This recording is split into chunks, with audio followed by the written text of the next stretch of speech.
شكرا لك يا أخي أبو هاني. يقول هذا السائل يا شيخ: ما رأي الشيخ في حكم الأناشيد الجماعية الإسلامية بدون دف أو مؤثر صوتي؟ لا نعلم لها أصلا، هذه محدثة، وإذا نسبت إلى الإسلام وقيل الأناشيد الإسلامية هذا معناه أن الإسلام شرعها، وهذا لا أصل له.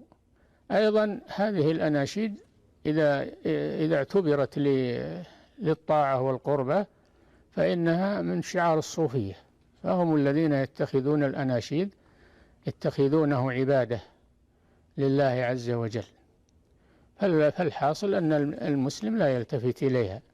نعم، إنشاد الشعر النافع والمفيد لا بأس به، إنشاد واحد، ما هو جماعة ولا ترنيمات تنغيمات، وإنما هو واحد ينشد الشعر ويستفيد ويستفاد منه، كما كان الشعراء عند الرسول صلى الله عليه وسلم ينشدون أشعارهم والرسول يستمع إليهم عليه الصلاة والسلام.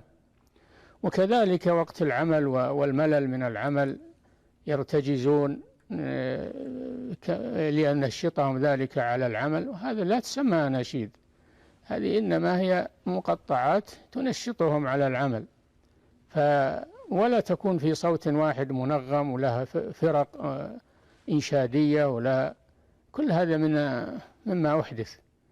وإذا إذا لم ينسب إلى الإسلام فهو من اللهو، وإذا نسب إلى الإسلام، إذا لم ينسب إلى الإسلام فهو من اللهو، وإذا نسب إلى الإسلام فهو من البدعة. نعم.